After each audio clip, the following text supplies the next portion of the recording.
Welcome back to Hoops HD, everybody. It is Tuesday night, March 1st, a little before 10:30 p.m. Wait, we don't do podcasts on Tuesday nights.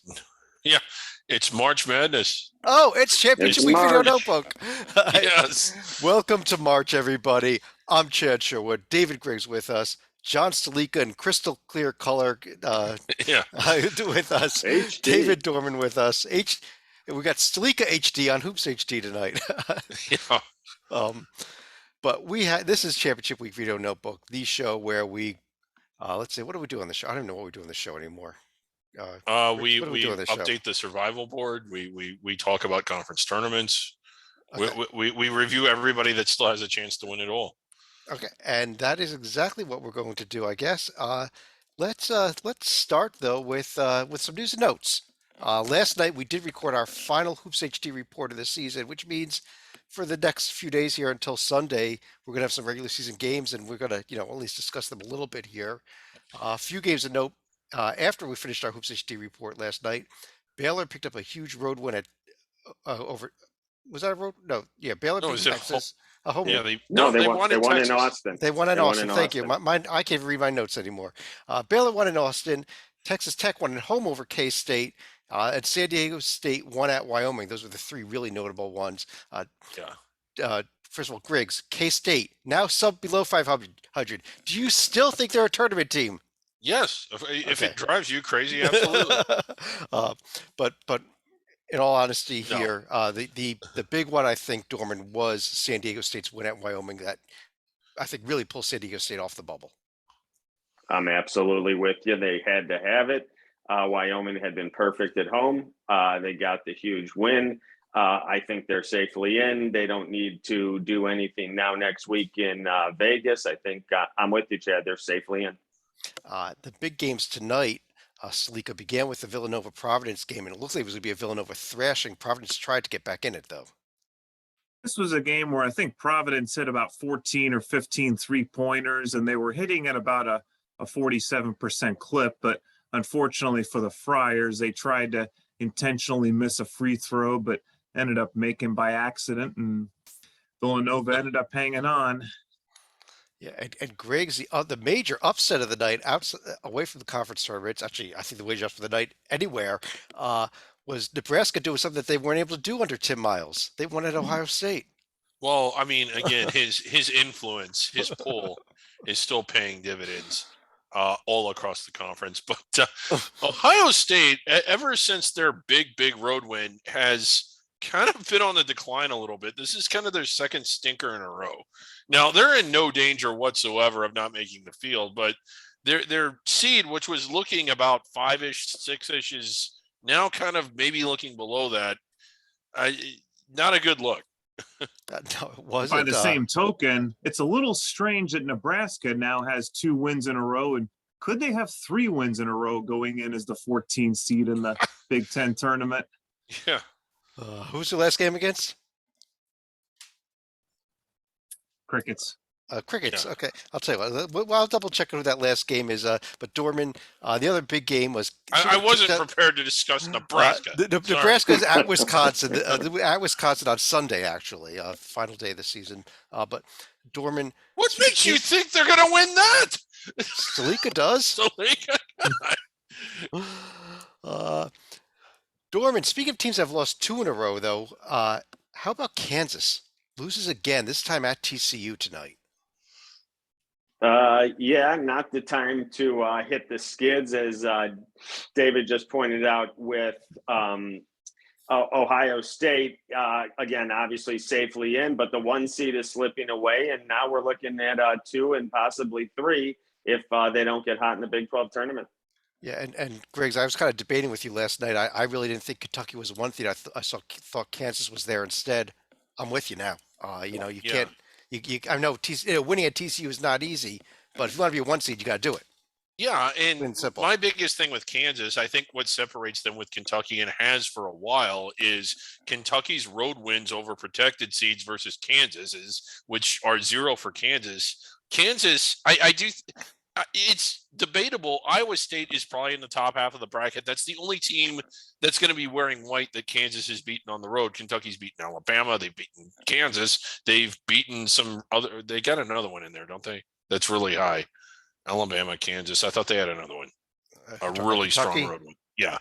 Okay. They do. They have a third. I just can't remember who it's against. I wasn't prepared to discuss them. At Kansas, at Alabama, at A&M, at Vanderbilt, at South Carolina.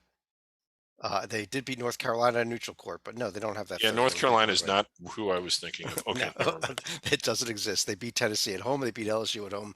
They okay, maybe swept Bama. Tennessee. Well, yeah, they didn't win at Tennessee though. Also, as we are recording this right now, VCU is putting the finishing touches on a complete thrashing of the Bonnies. That may be the end of the Bonnies' at-large chances and really helping VCU get there.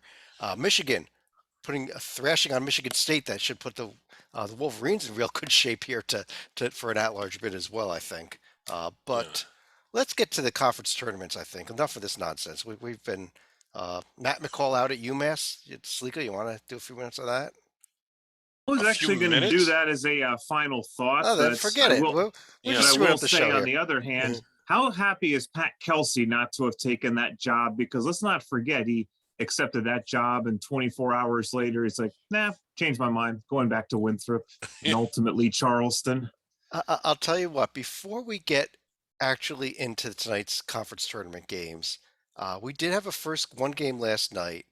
We had a preview show 2 nights ago, but there's something we forgot to do at the start of championship week. We let him off the hook for a couple of days here, but I think it's finally time we do it.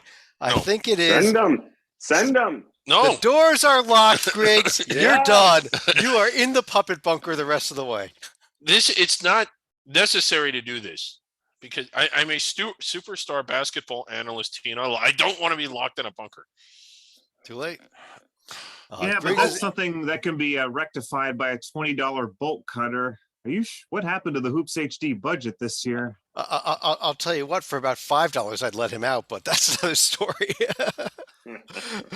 But let's actually go through let's start in the Patriot League, which only had the 2 games tonight. And here are the Patriot League bracket. Let's start at the bottom game because we saw both road teams win, though. Dorman, starting with American, they picked up the win at Holy Cross in a game that I thought was a pretty good game most of the way. It was. They were up 4 at halftime. American, they held off a late surge by Holy Cross. I thought Holy Cross would actually be able to win this game on their home court, but it wasn't to be. And American moves on, and now we'll go play at Navy. At Navy. And in the other game, Stalika, Lafayette and Bucknell played 3 times this season. All 3 times the games went overtime. There it is. For the third time this season, 3 OTs, not triple overtime, but 3 OTs. But Bucknell puts an end to Fran O'Hanlon's career. Yep, Fran O'Hanlon ended up winning, 4 Patriot League crowns, but it wasn't enough to help carry the Leopards this time. And I think Bucknell actually hit the go-ahead shot with 15 seconds to go. Lafayette had a couple chances with under 5 seconds remaining, but couldn't get off a good shot. And the Bison now move on to Colgate. Yep, they are going to be playing the Colgate Raiders. Those games will be coming on Thursday. We have a day off in this conference. But Griggs, any other thoughts on the Patriot League here? These 2 games that were pretty good, both of them. Yeah, both games pretty good tonight. I still like Colgate to just kind of. I just think they're just going to blast Bucknell. Same with Navy. If they get up by 20 points in the second half, you know that the game's not actually over, but it probably is against American. Let's Colgate shoots though. Sorry, go ahead, Dorman. Colgate shoots the 3 so well. If they can't defend the 3, Colgate will, I agree with Griggs, just bury them. They just shoot the ball extremely well. We'll take a closer look at those 4 games tomorrow night when we preview the Thursday's games. But the Horizon League tonight, it was first round night. Let's start with the game on the top there, Griggs, because IUPUI did something that hasn't been done in years tonight, despite losing. So IUPUI has been riddled with injuries and other issues. The roster got what you might call a little depleted, and they were down to just 6 players they tried having open tryouts to just fill up some rosters and get some guys that they could practice with, but I guess they didn't find anybody that they thought they could put out there. They had 5 players available tonight. So it had been over 10 years, and this is props to Greg Pomeroy for pointing this out. It had been over 10 years since a team had played an entire game without making a substitution. IUPUI did that tonight. And I'll tell you what, though, for about 30 minutes, they had it within 5 or 4 points. They just ran out of gas, but they did battle. Yeah, that Give them a lot of credit. Yeah. Yeah, I would say all in all here, though, the other 3 games, Stalika, first of all, Detroit, Green Bay was never in that game. After about 5 minutes into the game, I thought it was just a complete thrashing there, right? Yeah, that one ended up being a thrashing. And then I'm Yep. wishing I hadn't given up on Youngstown State and Robert Morris, because the Colonials had, I think, as big as an 18-point lead and nearly let that slip away. Yeah, I mean, if Youngstown stayed about 3 or 4 minutes of this game, they would have won it. They came storming back, but they were just so far down that Robert Morris was able to hold on. The final game, Dorman, UIC keeps their Horizon League time alive for one more day. Having to go on the road to do it, despite being the better seeded team. They went to Milwaukee and got the win. Yeah, they started off a little slow, but by halftime they seemed to have their footing. And in the second half, they really took control. They really got down on defense and really put a stop to anything that Milwaukee wanted to do tonight, and hit a few shots down the stretch. And it wasn't really close. UIC handily tonight. Right. Again, we'll be taking a look at those next games tomorrow night. But as you can see the bracket there is a reseeding. So Robert Morris is going to be going to Cleveland State. UIC is going to be going to Fort Wayne. But Good luck there. over in the A-Sun, which featured the game of the night in the bottom game there. Let's start with the Stetson at Central Arkansas. Central Arkansas playing their first ever A-Sun tournament game, having come over from the Southland. Yeah. Greg, do you want to talk a little bit about this game? Because this was a hell of a game and a hell of a finish. Yeah, back and forth, high emotion. Central Arkansas got the league. The students were out in full force. Incredible atmosphere there, really. I never Yeah, realized yeah, how it good really- of an incredible atmosphere Central atmosphere for the Arkansas had for basketball. It really was. for the Scottie opening Pippen round of the Center. A-Sun. Yeah, the Scottie Pippen Center was hopping the night. Hopping. So Stetson, yeah, Central Arkansas hit a shot in the final seconds to go ahead. Stetson had the Colin ball. Cooper, it was Colin Cooper for Central Arkansas hit a 3 to give a 1-point lead with about 8 seconds left, giving Stetson the ball with a chance to win. Yeah, and they got fouled, and it was 2 free throws. 2 free throws because they were in the double bonus, and Central Arkansas is beside themselves. How did this happen? He missed the first one, he missed the second one. They got the rebound and almost had a chance to tip it in. Were unable to do it, and time ran out, and the students ran onto the floor for their big opening round win against Stetson. A court stormer, yeah. Christian Jones, you got to feel bad for Christian Jones, actually, for Stetson. Missed 2 free throws. But as you said, they actually got a tip in off the second missed free throw that just bounced off the rim and didn't go. It was a hell of an end. If you didn't watch it, go back and watch that game. Yeah, especially the last 5 minutes of it. Dorman, how about some of these other games that went on tonight here? We saw the home team win in all 3 of those as well. Yeah, Florida Gulf Coast got off to a rough start. North Alabama hung with them, but then Florida Gulf Coast put it on the end of the first half, start of the second half. They went on a huge run and really took North Alabama right out of the game. Yep. I think we're in for a great game. Bellarmine and Florida Gulf Coast should be a really great game Thursday night.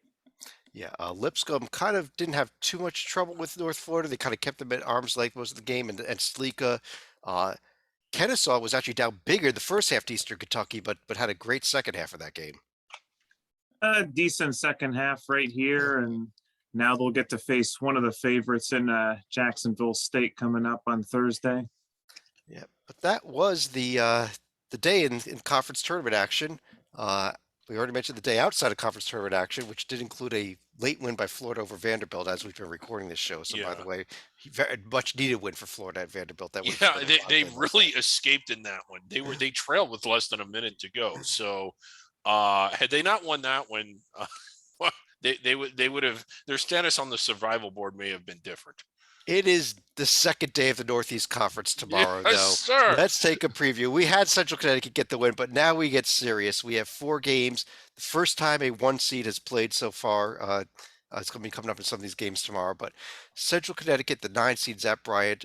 SFBK is at Mount St. Mary's. SFPA is at Wagner. Sacred Hearts at Long Island. Those are the 4 NEC quarterfinals tomorrow. Dorman, what do you think? Do you foresee any road teams pulling off the wins here? Not. It's not going to come from Bryan or Wagner. I think those 2 sail right through to the semis. Mount St. Mary's is live in this tournament. I think they can give St. Francis Brooklyn, although that game is in Mount St. Mary's. So I got 3 home teams there. Sacred Heart, Long Island, a toss-up. If I had to pick it, I'd go Long Island. So as of right now, I like all 4 of the home teams, but 2 of them are definitely good, close games. Yeah, LIU did get a late season win over Wagner, of course. Fairleigh Dickinson did as well, and they didn't do that well. So maybe beating Wagner late in the season doesn't fare well.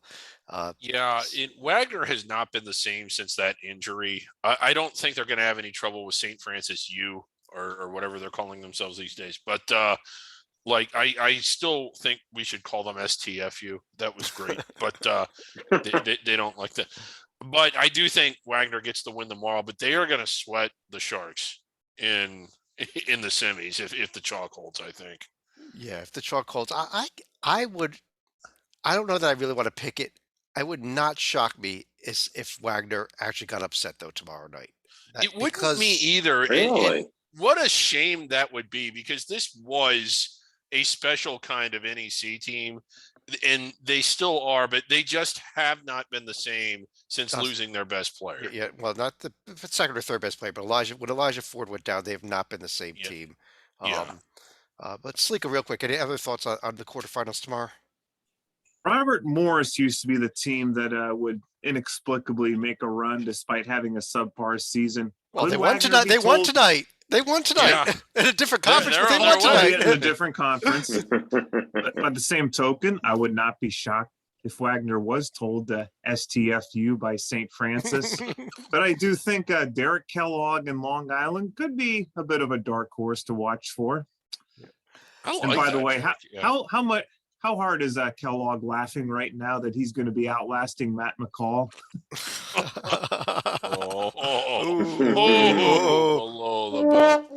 Wow.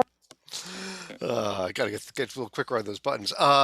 Big South starts tomorrow. This is actually starts. The first game is actually 11:30 a.m. tomorrow. So wake up early if you're on the West Coast, at least. We have the first round game. These games going to be played in Charlotte. We have Radford versus North Carolina A&T, Asheville versus Charleston Southern, Hampton and High Point, Campbell and Presbyterian. Griggs, let me start with you. Anything that you're looking forward to in these 4 games tomorrow, other than being able to watch an afternoon college basketball game? That's the big thing. Radford, North Carolina A&T, with new to the Big South, and I believe are they on their way out of the Big South now? A&T is on the way to the Colonial already. Yep. So they're really going places. They like moving conferences. So a short-lived stint in the Big South. Really, not give these games their proper due, but I'm kind of just already looking ahead to the quarters, because the teams that are on the collision course, I think, are Winthrop and Longwood. Did you say Winthrop and Longwood? Yeah.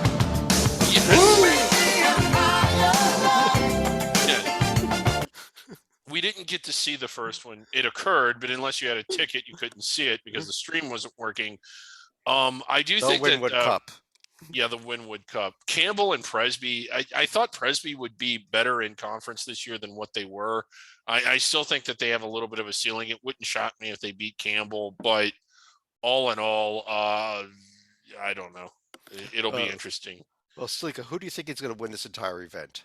I got to say, I don't like any of these teams in the quarterfinals. I think I've alluded to it earlier, but with Winthrop having kind of a de facto home court advantage, I think there is going to be a bit of a revenge factor here, because Longwood, they've had a great season, but this is going to be a totally different animal in a winner-take-all environment. And I have to give an edge to Mark Prosser's crew at Winthrop. Yeah, and Dorman, I kind of like the Winthrop pick also because even though Longwood's had an incredible story, I don't have faith in them to win this, be able to win this event. I don't even know if they make the championship. They may get upset by Upstate in the semifinals. Very possible. They haven't been here before, so we'll see how they take the pressure and the atmosphere and see if they can step up. But like Stalika said, it is going to be tough because they're basically, if they get to see Winthrop, it's going to be basically a road game. But it'll be interesting. And I don't think Gardner Webb is, I think Gardner Webb will be heard from before this is all said and done. I think they will get a chance at Campbell, win that, and then let's see him play Winthrop. You remember Campbell was the preseason pick by most people to win this conference, though. So don't completely write off the Camels. I mean, Griggs already has them losing to the Blue Hose tomorrow, but we'll see. Yeah. Which means they're probably going to win this conference tournament because Probably so.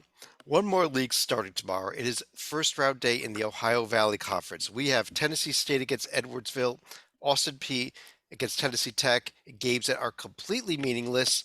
But Dorman, are you even going to bother watching these two?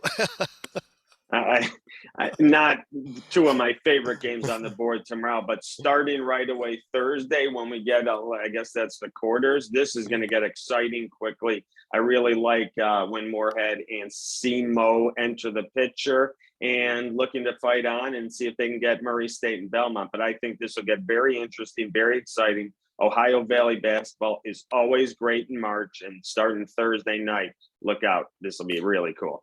Yeah, I think may not be till Friday night that it really gets good, though. Possible. Stalika, because I think these two, whoever wins these two games tomorrow is just going to get thrashed on Thursday. Yeah, I mean, this is going to be more of an appetizer right here, but Southeast Missouri State's been red hot. Moorhead State's going to be the defending champion, not going to go down easily. So, Griggs, what do you think once we get to Friday, we bring Murray and Belmont in? Are we going to have a Murray-Belmont final? Is Murray going to win it? Probably, but I don't know. SEMO is red hot. Murray has, when Murray shows up, nobody can really beat them. I mean, they faced Belmont twice, beat them rather easily twice, blew them out really both times. And there's nobody else in the league that's close to being as good as Belmont. So I think that that's pretty definitive that when Murray plays up to their ceiling, they're going to beat anybody. But I kind of think they might struggle in that first game against SEMO, assuming SEMO gets by the Tennessee State Edwardsville winner. My dark horse to win this tournament is SEMO. I could see a Belmont knocking off Murray in the championship, but I don't see Murray losing to SEMO. I just don't see it. But it could happen. Yeah. That's it for the games tomorrow, for conference tournament games at least. There'll be regular season games as well. But let's jump over to our survival board. And this is, if you go up there, you can see all the conference tournament brackets. You could also see this survival board here. This is a tool we do, Griggs, correct, for the NCAA Tournament Selection Committee. Yes, we do this for the selection committee. People are always wondering, well, what does the selection committee look at? How do they know what to look at? Well, they get it from this board. They come to this site.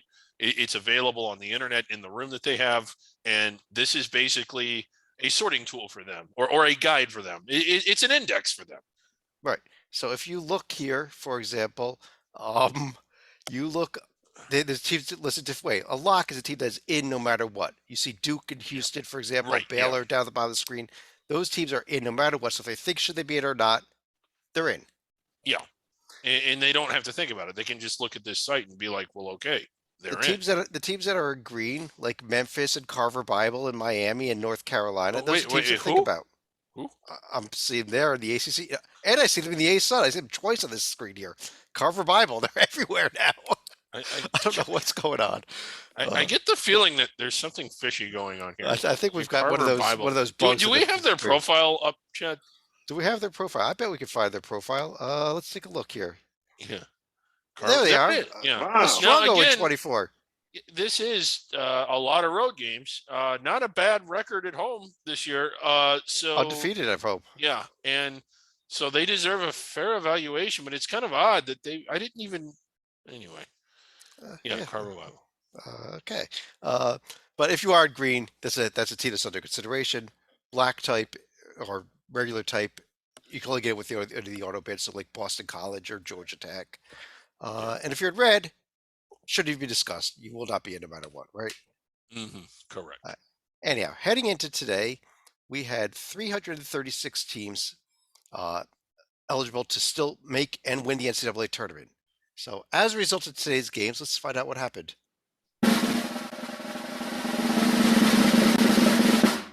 327 left. Man, we did some have eliminations. Yeah. We did have 10 games today. That's only 9 teams because one of the teams that lost was North Alabama, who was already off of the board. They could not have actually made it because they were ineligible for games. But 327 teams left. That's about it. Do we go to? Should we talk about our rivalry creator? Oh yeah. Oh, The yeah. rivalry Yeah. creator. I forgot about this feature. Yes, we have the rivalry creator here. We are encouraging you to tweet at us with any rivals that you think should be, should become a rivalry. So, for Yeah, example, any series. Yeah, like Yeah. for example, if you put in Winthrop and Logwood, yeah. Now Let's this find is a out. rivalry, but this just demonstrates how it works. the Winwood Cup, Yeah, the Wow. Winwood Cup. and we could even, double check on that. And it tells us, Eight. 8 miles, Oh yeah, 8 and they're miles in the up NCAA tournament. That's so pretty we remarkable. get all those details. So let's kind of take a look here. We've got, I don't know, we can take a look at a lot of things here. For example, we've got coming up tomorrow is the first round of the Big South. We discussed that earlier. If I can get this to work here, maybe we can show that Big South screen one more time. So let's take, for example, we see UNC Asheville and Charleston Southern. Not Yeah. a big rivalry that most people know about, is it? No, but it is. Oh, it's. I mean, most people don't know about it, but boy, let me tell you. Well, Like let's let the computer tell us Wow. if UNC Asheville and Charleston I mean, Southern they're in is a border rivalry. states, conference game in border Let's states. find out. Computer, what do we got? The Char and Ash game. Yes, the Wow. Char and Ash game. All right. So this is a big one now. If This you're a is Charleston big. Southern Yeah. Asheville fan, it's the Char and Ash game tomorrow. So you better be turning out and tuning in. Any Right. other teams that you want to become rivals, you want Maine and Hawaii to be rivals, tweet at us. We'll find out something for them. All right. Yeah. Should have Well, the gotten computer- more tweets from what is it, Campbell and Presbyterian. Campbell and Presbyterian, huh? Yeah. Not this certain. We'll have to find out if they meet up. Maybe after tomorrow, we'll see if the computer comes up with something for them. But Yeah. on that note, let's run through the final thoughts. And Dorman, why don't I start with you? 2 years ago, we lost the tournament completely. Last year, it was good to be back, but when there were no fans in the building, it just didn't feel right. It wasn't the same. It didn't have the intensity. And now the championship week has started, and I understand it's the first round of some mid-majors, but the intensity in the buildings and the action and the kids jumping up and down and everyone sitting courtside and the place going crazy on big shots and defensive stops. It's awesome to be back. It's great to be at least on our way towards normal. I love to see the fans and the kids in the building. So I do think we're on our way back to normal. It's great to see. I can't wait for the next 2 weeks. And it's just going to be tremendous basketball. And we're going to have court stormings like we just had it with Boise State just stormed the court in a win over Nevada. It was the Mountain West Championship. It was the Mountain West Championship. Oh, I'll give them a little okay. credit for that. But, Yeah. Stalika, any other final thoughts from you? So for once, they are not going to have to go to the Dayton Marriott. But since Yeah. Titel is not here, we're going to have to supply a different fun fact here. And scanning the USC upstate roster, in the past, they've had Frank Martin's son on the team. But this year, we have, head coach Dave Dickerson's son, who's actually a walk-on the team and went to, wait for it, Dorman High School in South Carolina. Yes. Yes, All right. Great. Do you want to finish the show off? Okay, yeah. Going back to the survival board, I'm just going to pull this up again real quick. You see it here. It's kind of like what Chad said. It tells the committee what they want to do. And people ask all the time, like, well, how does the committee know what to do? They get it from Hoops HD. And I know that this is a secret that they didn't really want me to share, but I just kind of want to, because the next question is, well, how does Hoops HD know? Where do they get their information from? And the answer is Brian Black. There he is. It's like, how did we know that Milwaukee was to be eliminated and not to be considered? Well, you go to Brian Black's Twitter account after every team loses a conference tournament game, and you see, is he wearing the jersey? Is their season done? That is kind of how we know. I'm sorry, Chad. I know you didn't want me to spoil that, let that out of the bag, but there's his Twitter account, 358 Jerseys for Hope. If you get a chance, follow him, read up on his story, and if you can, donate to his cause, because he helps us out a lot. We help the committee out. If it weren't for him, there would be no NCAA tournament.